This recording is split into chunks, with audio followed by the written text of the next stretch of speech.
아침 뉴스의 맥을 짚어드리는 시간 뉴스연구소, 오늘도 두 분의 연구위원 함께합니다. CBS 김광일 기자 그리고 구용회 논설위원 어서 오십시오. 안녕하세요.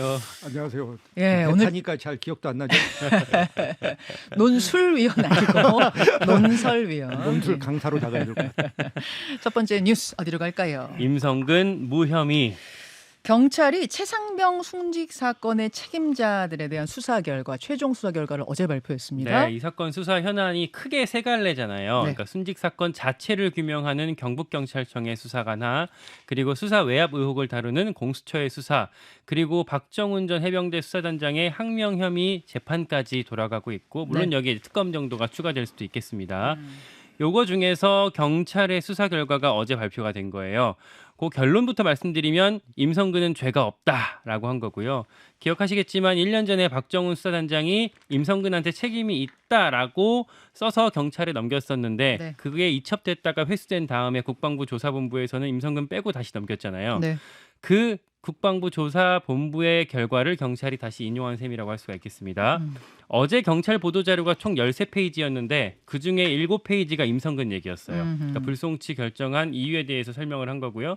이 부분이 사실 워낙에 사회적 이슈였기 때문에 경찰도 그걸 의식해서 좀 강조한 걸로 보여요. 자, 그럼 경찰이 임성근 사단장의 경우는 무혐의다, 불송치를 결정한 이유는 어떻게 설명하고 있습니까? 일단은 순직 사건의 핵심이 수중수색 부분이라고 했어요. 예, 예. 그러니까 포 11대대장이 수중수색을 지시했었는데 그게 이제 직접적인 원인이다라고 한 거고, 근데 여기에 임성근이 특별한 지침을 주거나 새로운 지시를 한 거는 없다. 그러니까 안전조치, 그러니까 적절한 안전조치를 하지 않은 혐의라고 해석할 만한 잘못은 없다. 그러니까 업무상 과실치사는 아니다라고 결론을 내린 거예요.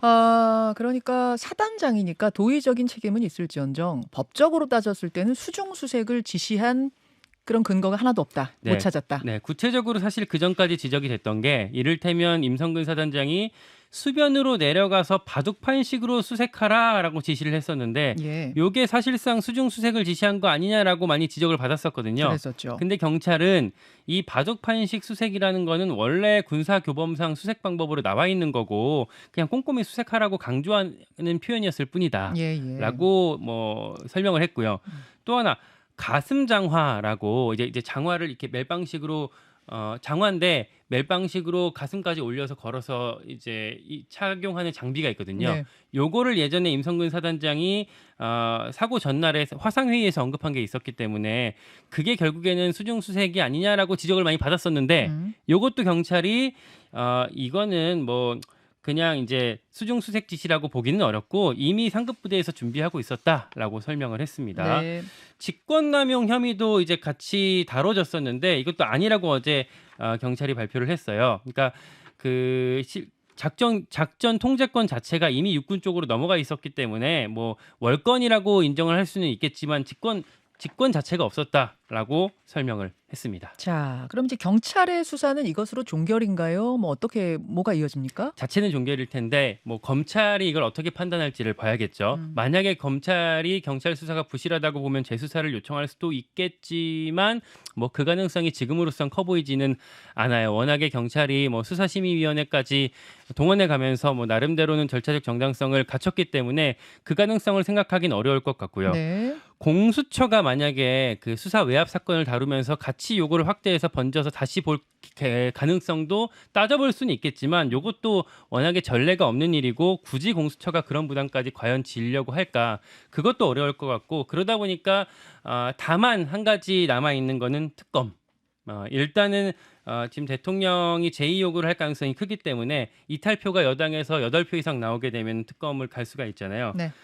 그걸 봐야 될 거고, 민주당에서는 그렇기 때문에 국정조사랑 청문회까지 이제 추진을 하면서 특검을 다시 추진할 수 있을 이번에 만약에 될 경우에 특검을 가겠지만 이번에 안 될 경우에 다시 또 특검을 추진할 걸 준비를 하고 있거든요.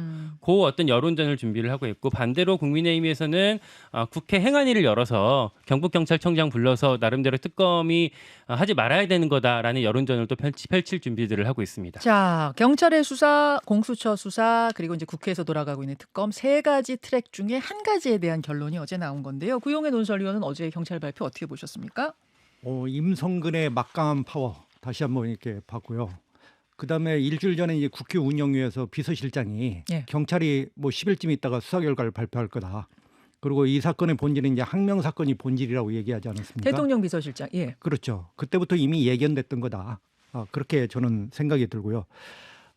여기서 이제 직권남용 아까 설명하셨고 이 수사를 보시면서 좀 여러 가지 얘기가 나오니까 헷갈리실 텐데 한번 이 수사와 비교를 할 필요가 있어요. 어제 경찰 발표하고 국방부 조사본부의 첫 재조사 결과하고, 그러니까 해병대 수사단이 수사를 하잖아요. 네. 그래서 이제 국방부가 기록을 회수합니다. 예. 그다음에 이제 장관이 재검토해라 조사본부에 그렇게 지시를 하잖아요. 그때 이제 재조사 첫 조사에서는 6명을 이첩해야 된다고 했어요. 임성근 사단장을 포함해서 네. 6명을. 근데 이제 이번에 그 경찰에서는 이제 임성근 사단장을 빼고 그 6명이죠. 똑같이 6명을 이렇게 했는데 그 국방부 재조사 결과하고 이거하고 이제 비교를 해 보시면 재밌는 게 이게 이연령 귀연령이에요. 그러니까 뭐 코에 걸면 코걸이고 귀에 걸면 귀걸인 게 안전 수색 활동에 의무가 있었냐? 그러니까 이제 장병들이 작전을 하려면 그 안전한 의무가 있지 않습니까? 그렇죠. 그것이 사단장에게도 있는데 예. 이 의무를 다했냐? 여기에 대해서 이제 국방부 조사본부는 첫 재조사 그 검토 결과에서 3가지를 들어서 안전 조치를 방기했다 이렇게 지목을 했어요. 그 첫 번째가 뭐냐면은 이제 7월 18일 날 임성근 사단장이 경북 예천의 현장으로 포항에서 날아가요. 하루 네. 종일 이제 같이 갑니다. 가가지고 갔다 온 다음에 포항으로 돌아와서 저녁 8시에 이제 VTC 회의라는 거, 화상 원격 회의라는 것을 하죠. 예. 그 자리에서 이제 뭐라고 지시를 하냐면 여단장을 포함해서 이제 간부들한테 위에서 보는 것은 수색 정찰이 아니다. 내려가서 수풀을 헤치고 찔러보면서 이렇게 찾아야 된다. 그런 식으로 그 실종자를 찾은 그 71대대가 시신을 찾은 거 아니냐. 거기 내려가는 사람은 이제 손으로 여기 아까 말한 가슴장화 이거 뭐지 이렇게 하면서 이게 뭐라고지 그러니까 모두들 이제 가슴장화라고 생각을 한 네네. 거죠. 그러니까 당연히 물에 들어가라는 지시로 이제 했다는 거죠. 그렇게 생각을 했기 때문에 그 최수근 상병이 장화를 신고 그 실종자 수색을 하게 한 안전 수색 활동을 방해했다라고 이제 판단을 이 사례에서 국방부 조사본부가 첫 검토 결과를 내놨던 거죠. 예. 두 번째는 이제 그 7월 18일 역시 아침에 9시경인데 그 임성근 사단장이 현장에 가요. 그래서 포병 3대대 이제 중대장을 시찰하면서 버스에 대기하고 있어요. 왜냐면은 현지 그 안전 시찰을 중대장이 해야 되니까. 그러니까 다짜고짜 왜 버스에서 안 내려? 빨리빨리 왜 작전 전개 안 하고 있어? 이렇게 하면서 뭐라고 하죠. 그러니까 그런 상황에서도 투입 지시를 이제 전개를 빨리 했다는 거죠. 안전 활동을 안 하고. 이제 그런 것이 있고 세 번째는 뭐냐면은 수색 현장을 7월 19일 날 이제 최수근 상병이 사망을 하잖아요. 9시에. 근데 그날 사단장이 그 같은 부대 인근 부대에 가기로 돼 있었어요. 그래서 이때 포병 7대 대장이 거기에 수행을 하게 됩니다. 그러니까 포병 7대 대장이 자기들 부대를 현장 주의하지 않게 하고 이렇게 해서 와가지고 자기를 수행하게 함으로써 안전 의무를 또 방해했다. 이렇게 심지어 판단했거든요. 근데 이번 수사 결과는 전부 임성근 사단장이 그렇게 했지만 수색 지침을 변경하지 않은 거고 통상적으로 하는 거에 있어서 그냥 지도한 거다. 이렇게 다 판단을 한 것이죠. 그러니까 이게 참 자유심증주의라고 할까? 그래서 이 부분에 대해서는 재판에 적어도 올려서 판단을 받아봐야 되는데 그런 점들이 경찰 수사에서 매우 아쉬운 대목으로 생각이 듭니다. 지금 말씀하신 것처럼 임성근 사단장 측의 이 해명을 보면 수풀 즉 수변을 수색하라고 했지 수중을 수색하라고 이야기한 적은 없다라든지 뭐 이런 것들을 이야기했기 때문에 어떻게 그것을 판단하는 사람이 판단하느냐에 따라서 송치를 해야 될 수도 있고 안 해야 될 수도 있고 혐의가 있을 수도 있고 없을 수도 있고 이 말씀이신 것 같아요. 그렇죠. 임성근 사단장이 수중 수색을 하라고는 하지 않았어요. 예. 그런데 수변 수색을 하라고 했는데 예. 문제는 하천의 상황이 그렇지 않았다는 거죠. 그 70km 평방에 걸치는 유역에서 어떤 데는 수변인지 수중인지 모르는 상태인데 그걸 다 임성근 사단장이 아는 게 아니잖아요. 알겠습니다. 자, 이렇게 해서 이제 경찰 쪽에서는 이렇기 때문에 혐의가 없는 쪽, 불송치 쪽을 택했다 이렇게 되는 거예요. 들으시는 분들이 되게 헷갈리실 게 뭐냐면 네. 박정훈 수사단장이 처음에 보냈던 게 뭐 8명, 그다음에 국방부 조사본부에서는 첫 보고서에선 6명이라고 했다가 나중에 2명이라고 했다가 마지막에 또 지금 이번에 경찰이 6명이라고 했다가 지금 왔다 갔다 하는 건데 예. 똑같은 사안을 놓고 지금 판단이 계속 다르다 보니까 그렇죠. 들으시는 분들이 계속 헷갈리실 수는 있는 것 같아요. 근데 지금 말씀하신 게 국방부 조사본부의 첫 보고서 그때랑 어제 발표된 경찰의 수사 결과 발표 이 두 가지를 비교해 본 거였습니다. 근데 지금 두 분 말씀을 종합해 보면 그러면 지금 이 결과들을 발표하고 조사하고 하는 사람들이 다 판사는 아니잖아요. 그렇죠. 네. 결론은 조금씩 다 다를 수가 있어요. 그렇죠. 다만 그 과정에서 누군가가 외압을 정말 행사한 게 맞아 안 맞아? 거기가 핵심이 되는 거죠. 그래서 그 부분은 결국 이제 공수처가 발표를 해야 될 거고 이제 그게 이제 만약에 특검이 이루어진다면 가장 중점적인 대목이 될 거겠죠. 자, 알겠습니다. 이 상황 여기까지 정리를 하고 두 번째 뉴스 넘어가죠. 김건희, 한동훈 문자 공개. 예, 김건희 여사가 1월에 한동훈 당시 비대위원장한테 보냈다는 그 문자 한 개는 재구성된 걸로 우리가 봤는데 어제 TV조선에서 그 한 개를 포함한 5개의 문자 원본이라고 하면서 공개를 했어요. 네, 이제 아예 뭐 그 전까지 우리가 어제 전해드렸던 채널A 보도로는 취재된 내용 이제 몇 가지 대목을 말씀을 드렸던 거였는데 이제 네. TV조선에서는 아예 원본 전체라고 해서 공개를 했습니다. 예. 올 1월 15일부터 열흘간 김건희 여사가 한동훈 위원장한테 보냈던 문자 5건이고요. 한동훈 위원장이 당시에 답장하지 않고 무시한 걸로 알려진 문자였어요. 핵심을 좀 간추려서 정리하면서 당시 배경 설명을 같이 드릴게요. 발단이 김건희 여사 특검 문제였습니다. 이게 15일 날 보내졌던 첫 문자예요. 자, 첫 문자 좀 띄워주십시오. 유튜브와 레인보우로 보실 수 있는 분들은 봐주세요. 너무 길어서 저희가 다 읽을 수는 없습니다. 중간에 예. 보면은 대통령과 제 특검 문제로 불편하셨던 것 같은데 제가 대신 사과드릴게요. 너무나 오랜 시간 동안 정치적으로 활용되고 있어서 기분이 언짢으셔서 그런 것이니 너그럽게 이해 부탁드립니다. 유유유. 그러니까 울음 표시죠. 이렇게 김건희 여사 특검 문제를 놓고 처음에 얘기가 됐던 거고. 자, 1월 15일 문자의 핵심은 뒷부분입니다. V랑 통화하시거나 만나시는 거 어떠실지요? 내심 전화를 기다리시는 것 같은데 꼭 좀 양해 부탁드립니다. 그러니까 첫 번째 1월 15일 문자의 핵심은 대통령하고 좀 만나라 이 문자였습니다. 두 번째 문자 역시 1월 15일이죠. 그러니까 이 V라는 게 결국에 윤석열 대통령을 얘기를 하는 걸 거고요. 김건희 여사가 나름대로 이 윤석열, 한동훈 두 사이를 좀 중재하려고 했던 모습이 보이는 거예요. 네. 그 문자를 한동훈 위원장이 이제 무시를 했던 거고 그 같은 날 또 보냈던 김건희 여사의 문자가 죄송합니다. 제가 이런 자리에 어울리지도 자격도 안 되는 사람이라서 이런 사달이 나는 것 같습니다.라고까지 보냈었어요. 자, 1월 15일은 그러니까 대통령이랑 좀 만나달라. 그리고 내가 이렇게 해서 미안하다. 이제 여기까지예요. 근데 그 시점에 한동훈 위원장 쪽에서 좀 더 이제 실제로는 세게 나갔습니다. 그러니까 이제 15일 문자잖아요, 이게. 네. 요 이틀 뒤인 17일 날 김경률 비대위원이 JTBC에서 이제 김건희 여사를 마리 앙뚜아네트라고 빗대면서 뭐 사과해야 된다라고 얘기를 했던 거고 한동훈 위원장도 당시 이제 18일 날 국민들이 걱정하실 만한 부분이 있다라고 좀 이제 보통 이제 국민 걱정이라고 이제 많이 이제 워딩이 되는데 국민 눈높이에서 아쉬울 만하다라는 이야기를 했죠. 그때 얘기를 했었어요. 그리고 나서 김건희 여사의 문자가 다시 한번 오게 되는데 네. 이제 대국민 사과를 거론한 거예요. 이제 19일 문자입니다. 띄워주시겠어요? 네. 김건희 여사가 했던 문자가 제가 사과를 해서 해결이 된다면 1000번 만번 사과하고 싶습니다. 단 그 뒤를 이어서 진정성 논란의 책임론이 불붙듯 이슈가 커질 가능성 때문에 쉽게 결정을 못하는 것뿐입니다. 그럼에도 비대위 차원에서 사과를 한 것이 맞다고 결정 내려주시면 그 뜻에 따르겠습니다. 라고 문자를 했고요. 이게 이제 기존에 알려졌던 1월 19일 문자. 내가 맞아요. 사과하겠다. 그러니 의견을 달라. 요거고요. 어제 공개된 건 1월 23일 그러니까 4일 뒤 문자거든요. 이 4일 뒤 문자에서도 역시 사과가 필요하다고 판단하면 결심하겠다. 요 얘기예요. 그 4일 뒤라는 건 그 사이에 사실은 윤석열, 한동훈 그 이관섭 비서실장이 아예 사퇴를 요구했던 제1차 윤한 갈등이라고 언론에 알려졌던 그 사건이 있었던 거고요. 그 당시에도 김건희 여사가 결국에는 사과 얘기를 계속했었던 거고 그러면서 25일 문자가 또 있거든요. 네. 그 25일 문자에서는 조만간 두 분이서 식사라도 하시면서 오해를 푸셨으면 합니다. 라고 계속 보냈고 여기에 대해서 한동훈 비대위원장이 답장을 하지 않았던 거였습니다. 그 1월 25일 그러니까 어제 소개된 문자 중에 마지막 문자 부분에선 저는 앞부분에 주목을 하는데요. 대통령께서 지난 일에 큰 소리로 역정을 내셔서 마음 상하셨을 거라 생각합니다. 큰맘 먹고 비대위까지 맡아주셨는데 서운한 말씀 들으시니 얼마나 화가 나셨을지 공감이 된다. 이 부분이거든요. 자, 구용혜 논설위원. 지금 보면 문자 5개만으로는 알 수 없는 그 사이사이 뭔가가 있구나 이런 느낌이 좀 들어요.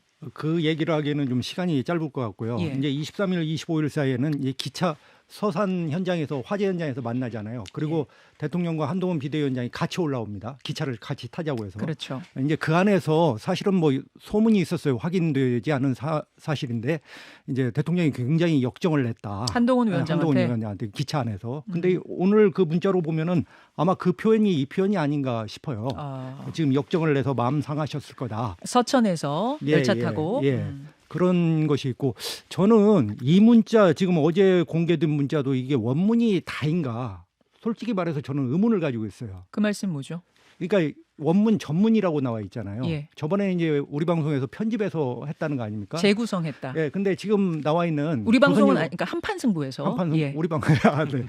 그 조선일보에서 이제 보도한 예. 이 원문들이 그러니까 날짜별로 있는 거 예. 이것조차도 지금 다인가 이게 일부는 누락돼 있을 가능성이 저는 크다고 봐요. 그러니까 이게 진짜 원문인가 이것도 재구성된 건가 그 그렇죠. 말씀이세요? 왜냐하면은 저는 지금 김건희 여사와 한동훈 비대위원장 전 비대위원장 간에 문자가 이전에도 수없이 있을 거라고 봐요. 왜냐하면은 검사 때 시절에 300번 넘게 고발 사주에서 그 문자 통화를 했잖아요. 네.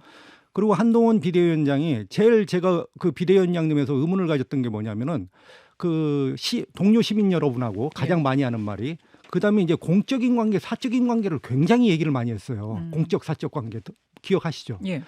그러면 그 당시에 도대체 왜 공적 사적 관계를 저렇게 프레임으로 가져오는 거지? 이런 의문이 컸어요. 근데 이번에 문자 논란을 보면서 이 의문이 풀렸습니다. 왜냐하면 그 공적 사적 관계라는 게 국민한테 하는 말이 아니고 김건희 여사한테 했던 말이다. 이런 생각이 드는 거예요. 이번 문자를 보면서.